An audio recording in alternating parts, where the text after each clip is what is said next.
I didn't cry when she whispered it. Not at first. Just say you're a family friend, she breathed, lips barely moving, eyes darting past me toward the bridal suite. As if her own name might shatter if I said the word Mom out loud. She smoothed her dress, ivory satin with tiny seed pearls, the kind of gun little girls dream about and mothers help them into. But I wasn't helping her into it. I was standing near the door, holding a steaming cup of chamomile she'd never drink. Her voice, so practiced in being polite, cracked just a little at the end. I don't want questions. She didn't meet my eyes. I nodded. That old automatic nod. The one you give when you've learned that resistance only makes a silence longer. I wasn't even sure what I was agreeing to. Was it to her discomfort? To my own erasure? That morning, I'd pinned my hair the same way I did the day she graduated high school. A soft twist, some pearl combs. A corsage on my wrist as pale lavender and beginning to wilt from waiting too long in a florist's fridge. I wore the dress she picked out, not white, not black, something tasteful. I looked like a woman who belonged somewhere. Just not here. A boutique had called me Miss S. Merritt back when we ordered the florals. I remember smiling and correcting them. It's Mary, just Mary. Because no one says mother anymore. Table 14 was tucked behind a column. I had to lean sideways to see the head table, a perfect row of soft lighting and laughter. There was no place card that said mother of the bride. Mine said Mary J. Like a typo no one cared enough to fix. I sat beside a cousin from her father's side who didn't remember me and didn't pretend to try. I didn't blame him. I was easy to overlook that day. A photographer passed by. Long, kind eyes. He looked through his lens and said, "Oh, you must be her aunt." I opened my mouth, then closed it. I didn't correct him. I just smiled and looked away. The corsage on my wrist itched. I thought of her kindergarten graduation. She wore a white sundress I'd sewn the night before, staying up past midnight because I couldn't afford the store-bought one she wanted. I remember how she'd skipped across the stage, waving a rolled-up certificate like it was a royal scroll. Back then, she called me her favourite grown-up. Said it like it was a badge. Now, she just said it, just say you're a family friend. The ceremony began. I stood at the back, not by choice. There weren't enough chairs, they said. I didn't ask why the cousins had chairs, but I didn't. I didn't want the answer. The father walked her down the aisle. Her real father. The man who used to forget her birthdays and once showed up drunk to a parent-teacher conference. But he cleaned up nice, and forgiveness makes better photos than history. He gave the speech. A line sweeping out to fatherhood, to growth, to letting go. No one mentioned me. No one mentioned the woman who taught her how to braid hair. Or who stayed up during the fever when she was 7, counting her breaths in the dark. Or the one who took out a second mortgage to get her through grad school. The reception line was a carousel of introductions. This is my husband's sister, my college mentor, this is my boss. She skipped me entirely. Moved on with a practiced smile. I might as well have been a +1 for the linens. I slipped away to the bathroom. Needed a moment. There's something humbling about crying in a powder room with gold faucets and scented soap. A bridesmaid came in, mid-20s, flushed with champagne. She saw me, stopped, softened. You're her mom, aren't you? I nodded. She didn't say much. Just, I'm sorry. It landed like a benediction. Back at my table, I reached into my purse for the folded toast I'd written weeks ago. I never got to read it. May your home be filled with light and the kind of love I gave you, even when it cost me everything. Instead, I slipped it into my coat pocket. The pocket had a tear in the seam. I didn't bother to mend it. As the jazz trio struck up their 4th set and the cake was wheeled in, I stood quietly and walked out. No goodbyes. Just a Lyft ride ordered on my phone. The driver asked, "Did you have fun?" I looked out the window. I was present, I said. At home I lit a candle. Not to mourn. To remember. And when the wedding album went live a week later, there was one photo, just one, where I appeared. Blurred in a corner. My face half hidden behind a centerpiece. But the mirror behind me caught a detail, the corsage on my wrist. It was lavender. Just like her bouquet. The first moment I should have known was over a cup of tea. We were sitting at her kitchen table, the one I had helped her sand and stain when she first bought the house, before the husband, before the rings, before she started calling me Mary around strangers. The sunlight came through the bay window in streaks, catching the dust on the sill I'd wiped just a day before. She was stirring almond milk into her tea. 1, 2, 3 clockwise swirls. She always did that ever since she was 12 and declared sugar too obvious. I've been thinking about the seating chart, she said, her voice light, almost sing-song, like she was reciting grocery items. It's more complicated than I thought. Jason's family is huge. I smiled. I'm sure we'll figure it out. I could be near the front, maybe next to Joe, she interrupted, not unkindly, just quickly, like a fly she had to swat. Well, I was thinking, it might be easier if we spread people out more. Jason's aunt has knee issues and needs an aisle seat, and Professor Tan is flying in, so I thought he could be front row.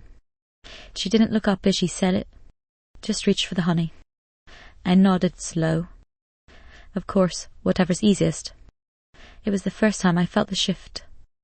Not a storm, just a breeze turning cold. I sipped my tea. It was too sweet. She kept talking about hydrangeas and the band and how the napkin rings were arriving week early. I listened mostly, but my mind wandered. There used to be a place for me in every plan. She used to ask what I thought about earrings, about boys, about poems she never let anyone else read. She used to sit across from me, chin in her palm, and say, "It's not real until I tell you." Now it was all set in motion without me. She stood and moved to the counter, flipping through a stack of RSVP cards. "Oh, and we're going to list you as Mary J. on the programme, just to keep things consistent. Too many last names in the mix, you know." "Sure," I said softly. That was it. Not Mother. Not Miss S. Merritt. Just a monogram that could belong to anyone. She didn't mean it cruelly. That's the trick of it. It wasn't a blow. It was a soft sanding down of significance. Later, while she was in the shower, I opened her fridge to look for cream. I found 2 neatly labelled containers for Jason's mom and dad's keto. There was no label for me. I replaced the cream quietly. Back at mine. House that evening, I sat in my kitchen and reached for the notebook I keep beside the phone. The one where I used to write her camp packing lists, her favourite after-school snacks, her high school locker combination. I flipped to a blank page and wrote one line, "Just Mary." Then I closed it. The next time we spoke, she was breathless with logistics. "Oh, I meant to tell you the photographer has a full shot list. It's mostly bridal party, but you might be in a few candid ones, just so you know, of course." I hung up the phone gently and sat there a long while. What does it mean when your presence is no longer expected, only tolerated? When your name is edited out before the ink dries? I didn't ask to be centre stage. I didn't even ask to be noticed. I just thought there'd be a seat. Not in the front, necessarily, but at least one where I didn't have to crane my neck around a pillar. I opened the drawer next to the sink, the one where I keep the good linens. I ran mine, fingers over a folded square of embroidered ivory. It was from my own wedding. I'd saved it just in case she ever wanted something old. She hadn't asked. I left it there. The night before the ceremony, she texted, "Reminder, don't wear black or white, or red, it clashes." I stared at the screen. She hadn't asked what I was wearing. She hadn't asked if I needed help getting to the venue. She just dictated. I replied with a single word, "Noted." Then I pulled the lavender dress from the closet, held it against the light. It looked soft, neutral, like I could vanish right into the drapes. I ironed it carefully, folded the hem with the same care I used to give her ballet tights. I didn't cry, but I did press one hand against my chest and whisper, "This is still love, even if it's gone unnoticed, even if it doesn't fit on a seating chart. You don't notice the erasure all at once. It starts in the softest places, routines, rituals, the way someone used to say your name." I began to disappear, not with a door slam, but with a coffee cup move from the front of the cabinet to the back. One small gesture, but it meant she wasn't expecting me to reach for it anymore. I stopped keeping a toothbrush in her guest bathroom. There wasn't space for it. Not since Jason's parents started staying over. She didn't say it outright, she never did, but there was always a reason. Oh, I meant to get more towels. Next time, they were just a little tight on space this weekend. The guest room's still full of boxes. So I started driving home the same night. No matter how late. I'd return to my kitchen and boil water for tea, just to give the room some sound. I'd leave the light on in the hallway for no one. sit with my coat still buttoned, staring at the space where the phone used to ring. She stopped calling to ask for recipes. I used to get frantic calls before every holiday. Mom, how long do I roast the turkey? What's the trick to your lemon glaze? Does saffron go bad? I loved those calls, not for the questions, but because they meant she still thought of me when the kitchen lights came on. Now it's all Pinterest and group chats with Jason's cousins. Her text to me come late short. A thumbs up. A forwarded address. Nothing in her voice anymore. I kept cooking though. You keep doing the things that made you feel useful even after the use is gone. There was a time I made lasagna every second Thursday. A tradition. She'd bring Tupperware home, scrape the sides clean, leave the containers stacked by my sink with a thank you note stuck to the top. Now they come back untouched. Or worse, not at all. I think Jason's off dairy, she'd say lightly. Or it's just easier to order something in. She says that a lot now. It's just easier. It's easier not to invite me to planning meetings. Easier not to ask if I'll be staying the night. Easier not to say Mom at all. I became Mary. Mary's bringing the bouquet preview on Friday to Mary said the florist. Double booked. And Mary's got it covered. Like I was a wedding planner. A line item. A backup generator. Once she called while I was at the market. I held the phone to my shoulder, squinting at tomatoes. Hey, do you think you can stop by the bakery and pick up the gluten-free samples? They need them today. She didn't ask how I was. Didn't pause when I said I had groceries to carry. Just moved on to the icing-coloured dilemma. So I went. Picked up 6 overpriced cupcakes. Delivered them in silence. She waved from the porch, phone still pressed to her ear. You're the best, she mouthed. I stood there for a beat too long. She never opened the box. Back home I unpacked my own groceries. A half loaf of rye. 2 apples. A can of soup. I don't buy much anymore. What's the point in a full fridge where no one comes for dinner? There's a drawer in my kitchen where I used to keep birthday candles. For years it was always stocked. 2s and 3s, pink spirals, gold numbers. I hadn't opened it in a while. The wax had melted a little in the back. The number 5 is stuck to the plastic tray. Her next birthday was in 3 weeks. I wasn't asked to help with it. That didn't stop me from buying a card. Just in case. I chose a simple one. A hummingbird on the front, soft colours. I wrote inside, no matter the distance you are always carried in the quiet part of me, love, Mom. I never gave it to her. It's still in the desk drawer, tucked under expired coupons and a grocery list from April. That week she posted a photo on social media of her and Jason at a tasting event. So grateful to everyone who's helped make this wedding happen, the caption read. She tagged the photographer, the band, the cake vendor. Not me. No thanks to Mary, no Mom made the bouquet. Just clean, curated joy. I looked at that photo for a long time. Not with jealousy, just with distance. She had a life, vibrant and blooming. And I had the leftovers of it. The corsage I'd picked for her rehearsal dinner sat in my fridge, wrapped in damp paper towels. I'd asked her what colour she wanted. She shrugged. Whatever matches, don't go too bright. I'd always been too bright for her. Too sentimental. Too available. That's how you vanish, not in smoke, not in flame, but in the blank space between sentences. I remember one evening, maybe a week before the wedding, sitting at my own dinner table. They'd made soup. Just for me. The steam curled upward like a little ghost. No one called. The house was still. And in that stillness, I realized something chilling and simple. I could vanish. Today, tomorrow. And no plan would change. She'd text a florist. Just a head count. We write a line in the program. And keep going. That night, I did something I hadn't done in years. I opened the old shoebox under my bed. The one filled with her letters from the Tooth Fairy. The ones I used to write in glitter pen. Curvy handwriting. You're so brave, they said. That tooth was extra shiny. She believed in magic. She believed I was the one who made it happen. Now I'm not even the one who gets a seat near the aisle.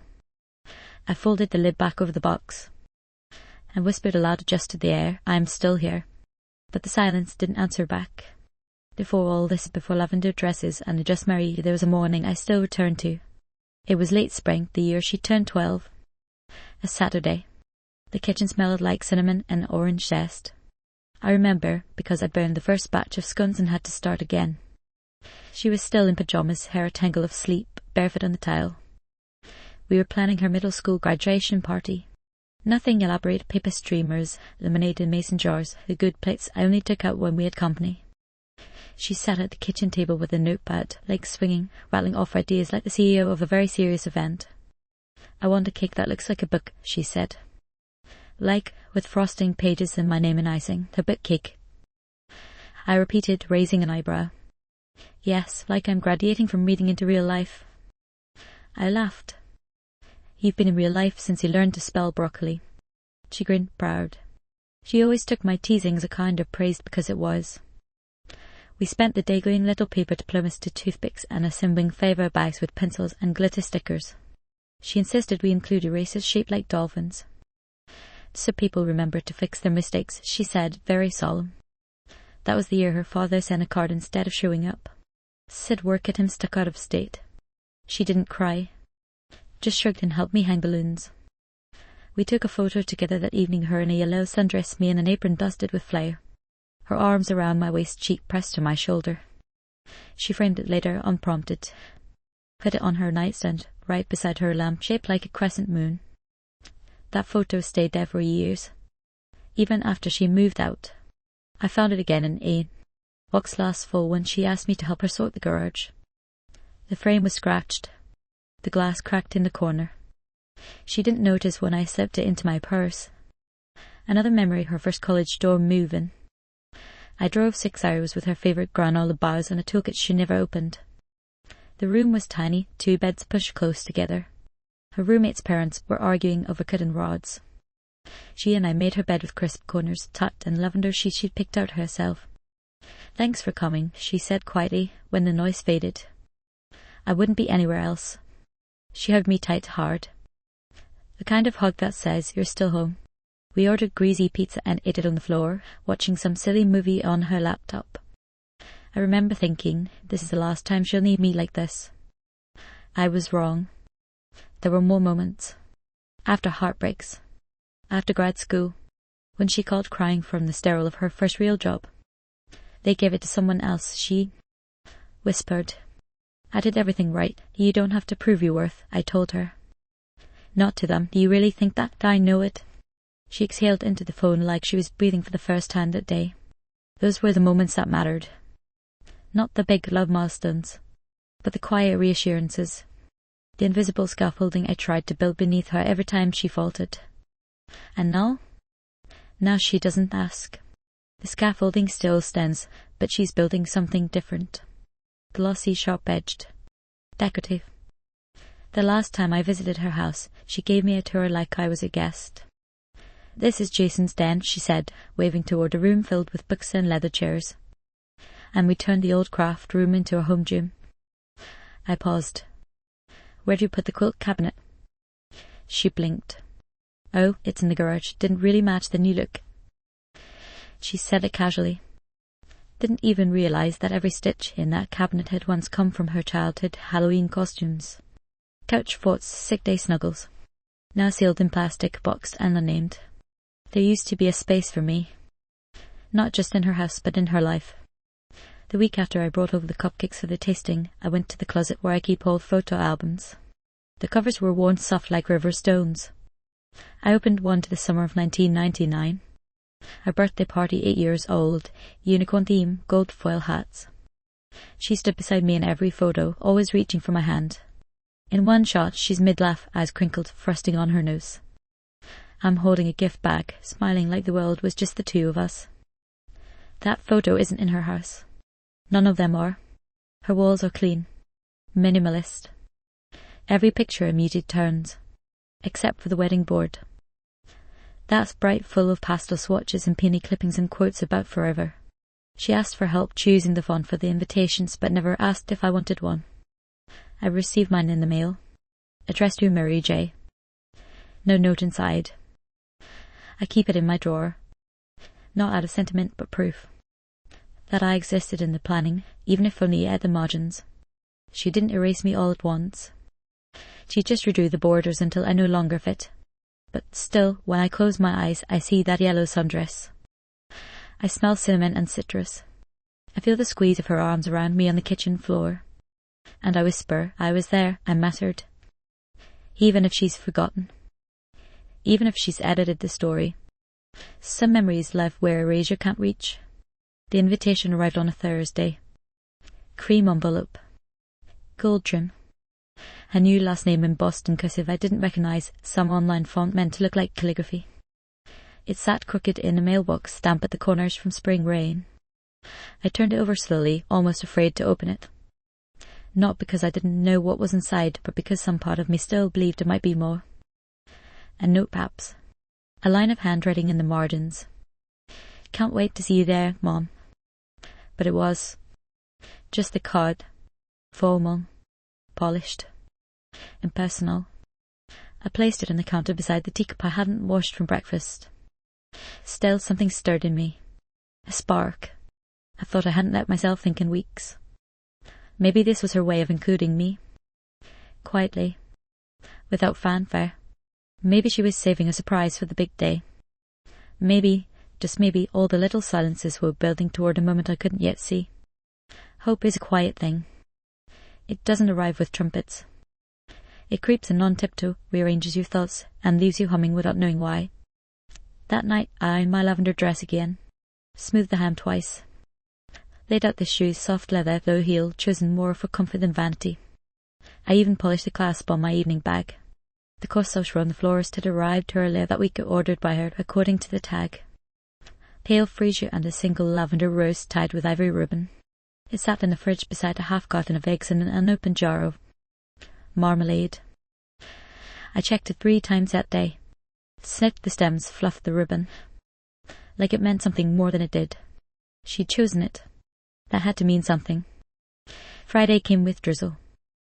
I wrapped the corsage carefully in tissue, tucked it into a box with the cool pack. Then I made a batch of lemon shortbread, not for the wedding, of course. I knew better than to bake for the reception. But just in case she wanted one. Just in case she pulled me aside and said, I've missed these. The shortbread cooled while I packed my overnight bag. One dress, a shawl, a pair of earrings my husband once gave me, small garnets in a silver setting. Nothing flashy. As I zipped the suitcase, I paused. Then opened the bottom drawer of my desk and took out the folded toast. The one I wrote weeks ago. May your home be filled with light and the kind of love I gave you, even when it cost me everything. I read it once, softly, then placed it in the side pocket of my purse. You never know. I arrived at the hotel late afternoon. The clerk gave me a room with a view of the parking lot. I didn't mind. I wasn't there for the view. As I unpacked, I laid the corsage on the nightstand. Turned the air conditioner low. Sat on the edge of the bed and waited. I thought maybe she'll text. Us to meet.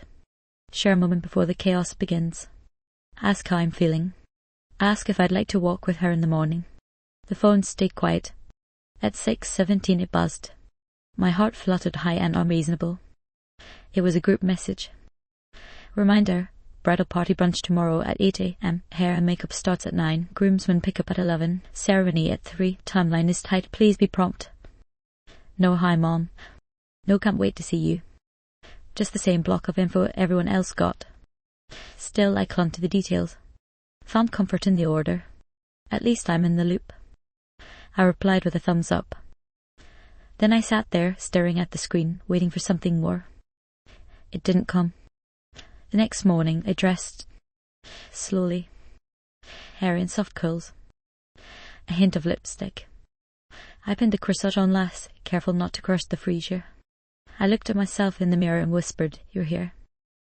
You matter. I arrived at the venue early. Too early, probably. A man in a headset showed me to my seat. Mary J., he asked, glancing at the chart. Table 14, behind a pillar. There it was. The moment hope folded in on itself. Not dramatically. Not cruelly. Just with a tired sigh. I thanked him. Took my seat. Crossed my hands in my lap. It wasn't just the placement. It was the fact that she had placed me, intentionally, far from the head table, not beside our father, not beside any family I knew, just there, behind a decorative column, beside a woman from Jason's side who talked only about real estate. My corsage brushed the edge of my plate every time I reached for water.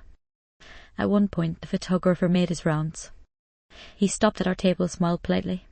"And you must be her aunt." I opened my mouth, but the woman beside me laughed. "Oh no, we just met. She's a friend of the family." The photographer moved on before I could speak, and I didn't call after him. I just looked down at my napkin and folded it in half. Hope didn't chatter. It just went still, like a candle left in a room too long. The flame doesn't scream when it goes out. It just fades. I didn't cry when they brought out the cake. By then, I had nothing left to leak. I watched from my place behind the column, the same one I'd leaned against earlier, pretending to check my phone. The jazz trio started playing something cheerful, the kind of tune that makes your foot tap even when your heart won't follow. The room buzzed with laughter, forks clinking against plates, someone calling for champagne refills. I sat in silence. The corsage on my wrist had begun to brown at the edges. The freezer drooped.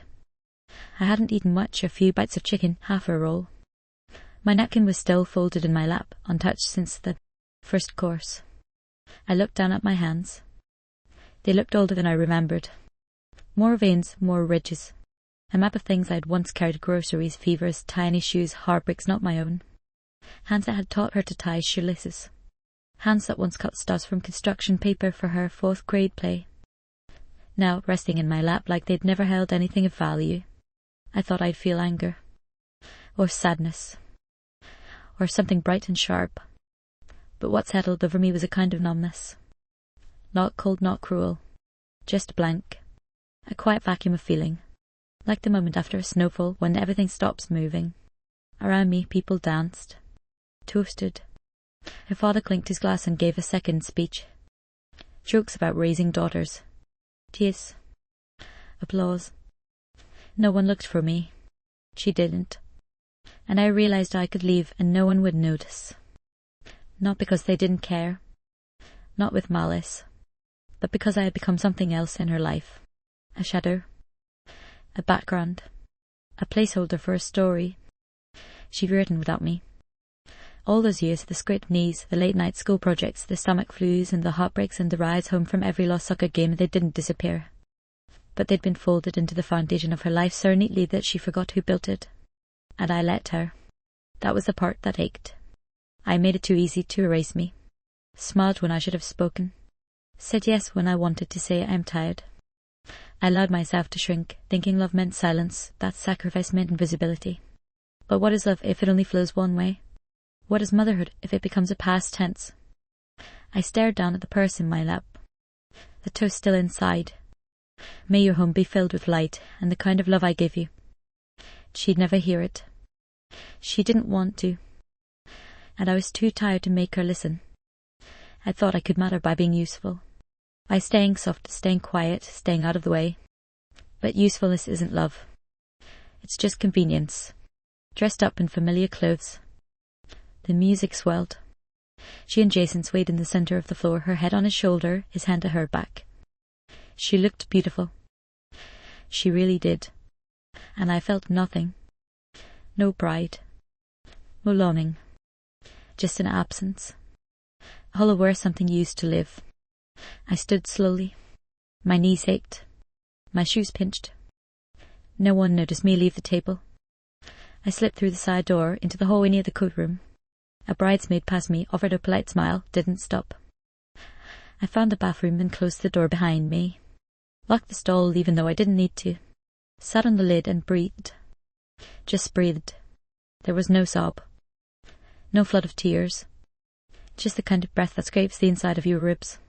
Like your body is trying to remember what air is for. My life had been so full once. Not grand. Not glamorous. But full. Lunches packed, blankets folded, bandages kissed. Birthdays planned, dresses sewn, lullabies hummed off key. And somewhere along the line I became a utility. An extra seat. a silent helper. Someone who could be listed as Mary J. without anyone flinching. The overhead light buzzed faintly. A vent rattled in the corner. I pressed my palms against my knees and whispered to the stillness I gave her everything. And still it wasn't enough to sit beside her. That's what no one tells you about aging. It's not the body that betrays you first.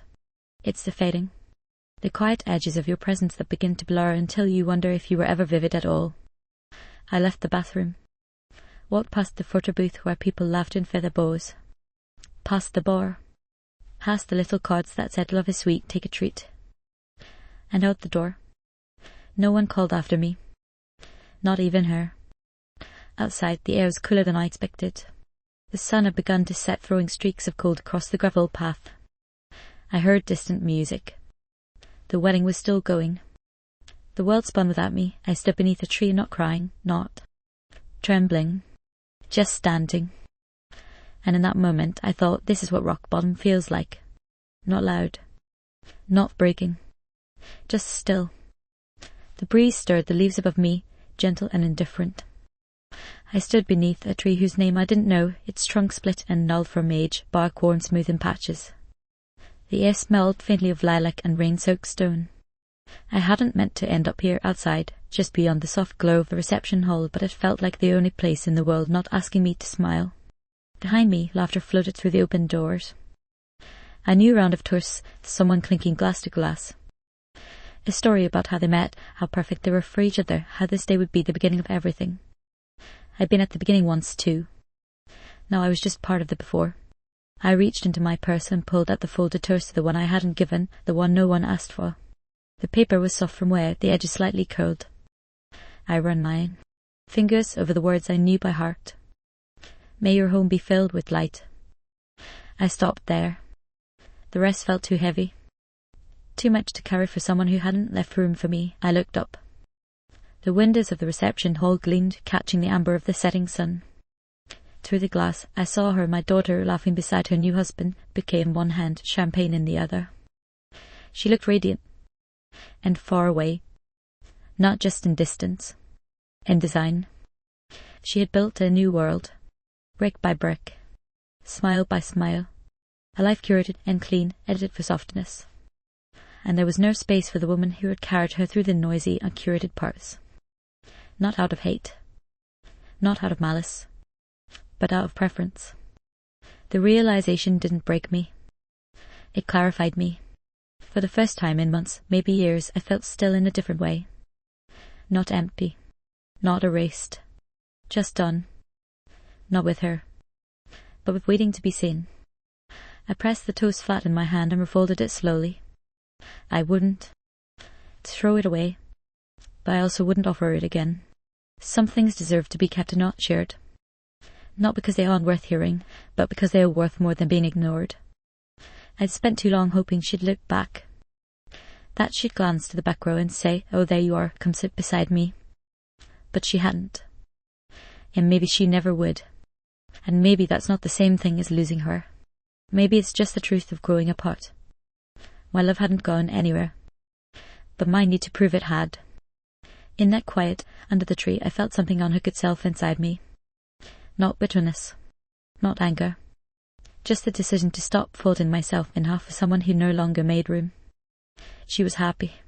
She had her day, her husband, her cake, and I had myself.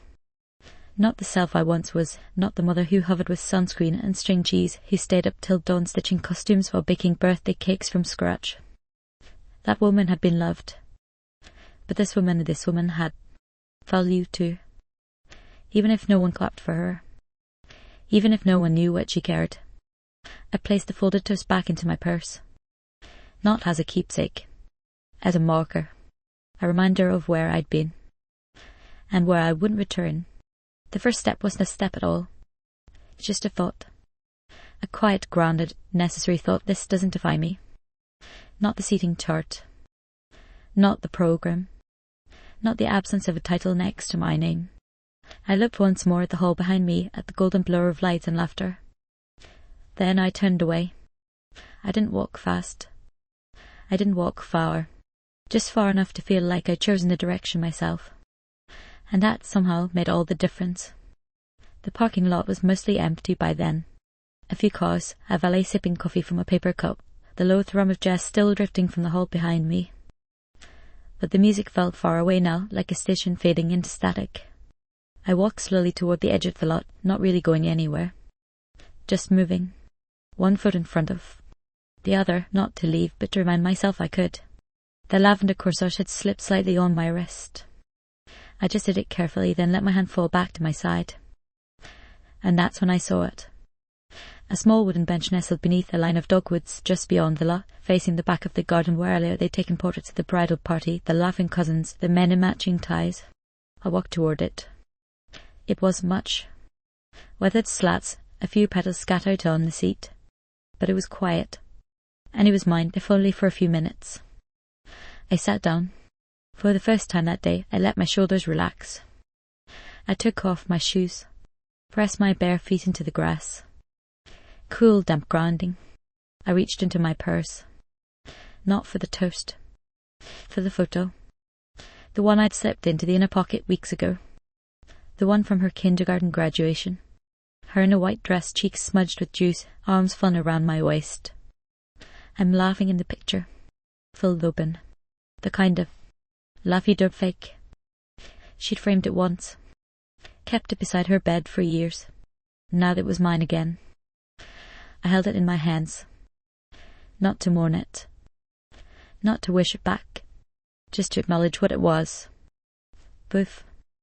Not of who she was, but of who I was. Who I am. No title, no toast, no seat at table can rewrite that. That laugh in the photo? That was real. That dress she wore? I bought it on clearance after skipping groceries that week. That smile? She wore it for me. And maybe she forgot. But I didn't. I pulled up my phone, opened the wedding album site she'd sent weeks ago, scrolled through the curated joy, the perfect cake, the golden eye glow, the razz of smiles. Then I found it. A photo, almost a mistake. Taken through the mirror near the curve room. In the background, blurred almost out of frame me. Reaching up to adjust my corsage.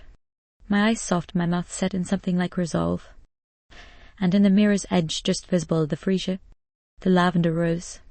I stared at that image. It wasn't flattering. It wasn't posed. But it was true. A quiet witness. I took a screenshot. Cropped it gently. Saved it. Then I did something I hadn't planned. I opened a new message. Typed her name. No preamble. No anger. Just one sentence. You don't need to be ashamed of me, but I won't sit in the shadows again.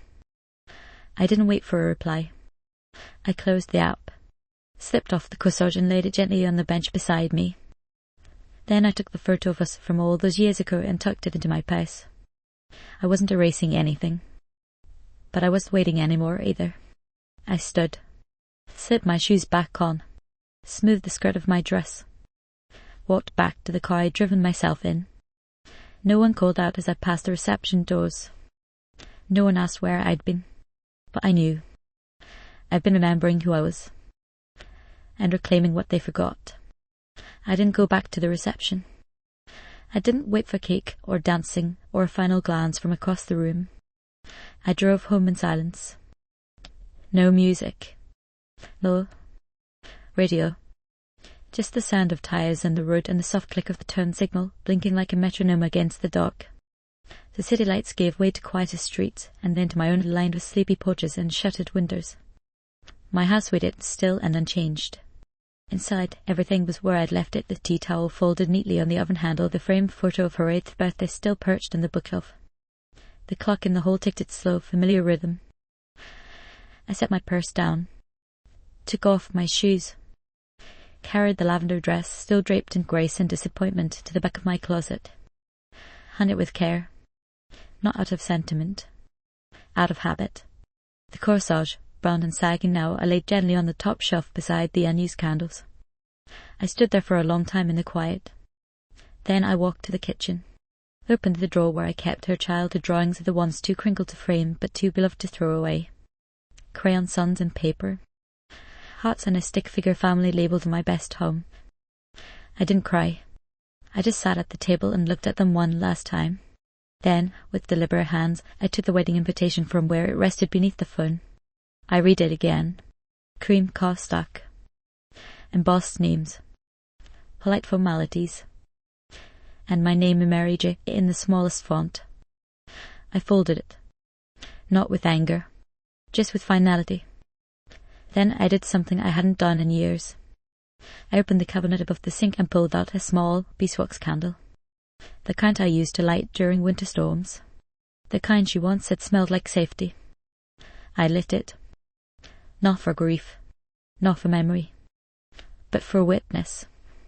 A small flame for the part of me that waited too long to be seen. I sat in its glow. Let the silence stretch. Let the air settle. Then I reached for my phone. Opened the photo from the wedding of the one with my reflection in the mirror, my hand adjusting the corsage, the truth caught in a blur. I stared at it one last time. Then deleted it. Not because it didn't matter.